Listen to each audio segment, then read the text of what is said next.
Algumas perguntas que foram colocadas lá, dá para mim colocar tranquilamente numa só. Por exemplo, a questão do imobilismo, foram vários companheiros e companheiras que colocaram. É aí que eu quero colocar o seguinte, quer dizer, eu sou de uma formação marxista-leninista, que tinha a crítica e a autocrítica como um fator importante. Não é vergonha para ninguém fazer autocrítica, assim como, entende? Fazer crítica ou a autocrítica, certo? Fazer autocrítica não é o chicote nas costas, minha culpa, minha máxima culpa, certo? Não é nada disso. A classe dominante vive diariamente falando isso. O PT tem que fazer autocrítica. Mas eles não querem que a gente faça autocrítica coisa nenhuma. Eles querem é que nos humilhar, certo? Então, nós temos sim, tá certo? O campo que dirige esse partido há muitos anos, certo? É evidente que não dirige sozinho, tá? Tem que fazer autocrítica sim dos nossos erros. Os nossos acertos nós sabemos, certo? Os nossos acertos nós sabemos, mas não sabemos, não queremos discutir os nossos erros. Discutir, por exemplo, não é? Os governos petistas deram uma melhor condição aos trabalhadores e trabalhadoras. Porém, essa questão não foi politizada, sabe? Não foi politizada, foi sempre assim como uma coisa dada, entendeu? Olha, deu tal, entendeu? E com muita justiça, entendeu? Os trabalhadores e as trabalhadoras, sabe, querem muito mais, tá certo? E nós não entendemos isso, certo? Nós não entendemos isso, sabe? Abrimos as condições de crédito, dessa coisa toda, isso, tá? Mas isso tudo não foi politizado, certo? A questão do imobilismo, acho que o imobilismo, tá certo? E a questão organizativa, tá? Elas não são separadas de forma nenhuma, tá certo? Há esse imobilismo. Há imobilismo quando a gente não tem a capacidade de mobilizar a classe trabalhadora, tá? Contra a reforma da Previdência. A gente não tem realmente a capacidade de fazer uma ampla mobilização de massa pelo Lula livre. É importante sim os comitês, é importante que esses comitês se proliferem, entendeu?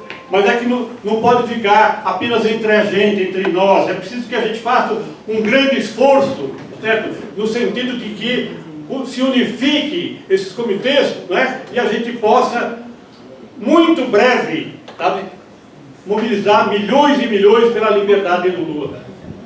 Com certeza, há aqueles e aquelas, né, que acreditam, certo, que o Lula será solto apenas com uma penada do judiciário.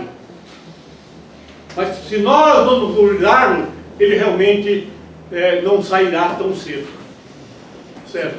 E o Lula tem consciência disso, certo? Ele tem plena consciência disso, tá? A questão é que se há 5 comitês ou 10 comitês, etc., eu participei de um debate no qual o Paulo Camonto estava e ele falou exatamente isso.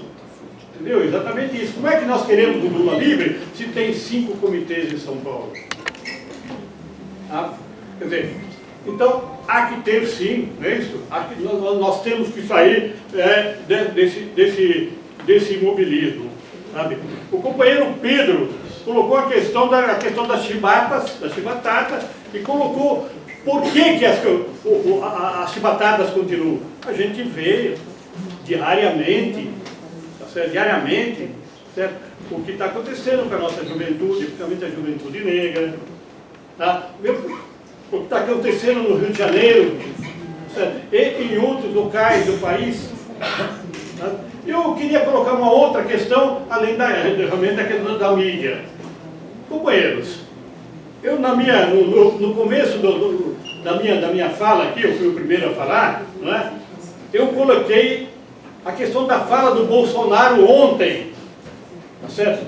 Do qual ele ofendeu a ex-presidenta e ofendeu um país todo, tá tá certo? Foi no país todo, tá?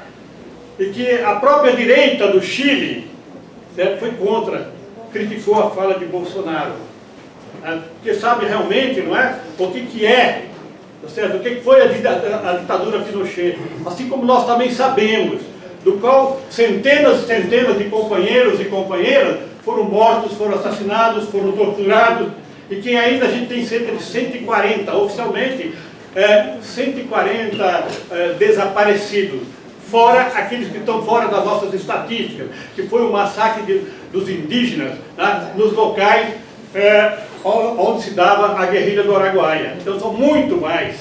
Pois é, então se criou-se a Comissão Nacional da Verdade, né, e nós erramos. Dentro do governo Dilma errou, houve conciliação. Se no Chile, se na Argentina, esses torturadores estão presos, os militares perderam, assim, perderam as suas patentes. No Brasil não aconteceu nada, esses canalhas estão morrendo de velho, morrendo de doença, estão morrendo de doença, que a gente realmente não teve a capacidade. Tínhamos tudo realmente para fazer um enfrentamento, certo? Dizer o seguinte, a gente tem sempre falado o seguinte, que enquanto não for solucionada essa questão, certo? Nós nunca seremos um país livre. Nós nunca seremos um país livre, quando não for desvendado os crimes cometidos pela ditadura militar. Pois é, então, a chibata realmente ela ainda continua de várias formas, não é? A chibata em relação à perda dos nossos direitos, né, dos direitos dos trabalhadores, das trabalhadoras, ela continua e a gente tem que lutar contra isso, temos que nos organizar contra isso, certo? Temos que nos organizar contra todas essas questões, não é?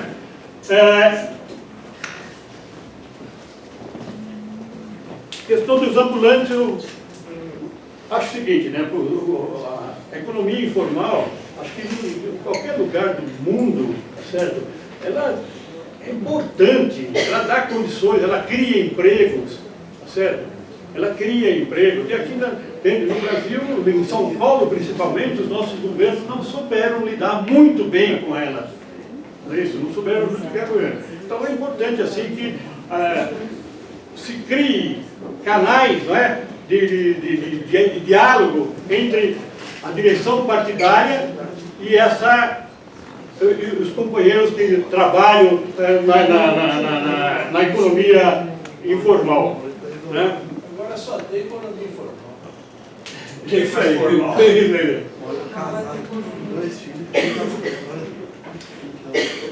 Como fazer para trazer a essência da militância? Foi uma fala, se não me engano, da Bernadette, para organizar os diretórios zonais. Acho que a próxima direção, ela tem que olhar, tem que ter um outro olhar para os diretórios zonais. Temos sim que criar condições para que o diretório zonal tenha a sua sede, tenha o seu local de encontro, tenha como fazer os cursos de formação política, tem que fazer a discussão no seu bairro, certo? Com a juventude. A gente fala muito da juventude, que a juventude não chega até o PT, sabe? Pô, e a gente tem todas as condições para trazer essa juventude, filiar essa juventude, mas para a gente ter política, a gente ter locais para nos organizarmos, para estar discutindo com essa militância. A outra questão que eu coloco, não é? É a questão das eleições, não é isso? Das eleições. De 4 em 4 anos, tá certo? Nós mobilizamos os companheiros e companheiras para apoiar as nossas candidaturas. E depois esquecemos dela. Tá certo? Da mesma forma, é que em relação à questão do PED, aliás, está na hora do PED pedir passagem, nunca mais voltar. Né? A gente faz filiação nesse período. A gente tem que fazer filiação todo dia. Tem uma campanha de filiação todos os dias. Certo? Para a gente criar condições para que esses companheiros que estão sendo filiados, não é, possam realmente se tornar militantes. E não apenas nos dias do PED. No dia 8, acho que todo o Brasil estará mobilizado, não é? Em torno de trazer a militância, tá certo? Para votar. Mas e daí? A gente tem que dar continuidade a isso. Eu realmente acredito, né, que esse congresso poderá ser um marco, tá, organizativo para que a gente saia, o PT saia da situação em que ele se encontra, tá, do imobilismo. Para concluir, companheiro Paulo Fiorino, tá? Viva o Partido dos Trabalhadores! Viva! E Lula livre! Pessoal, só um minuto.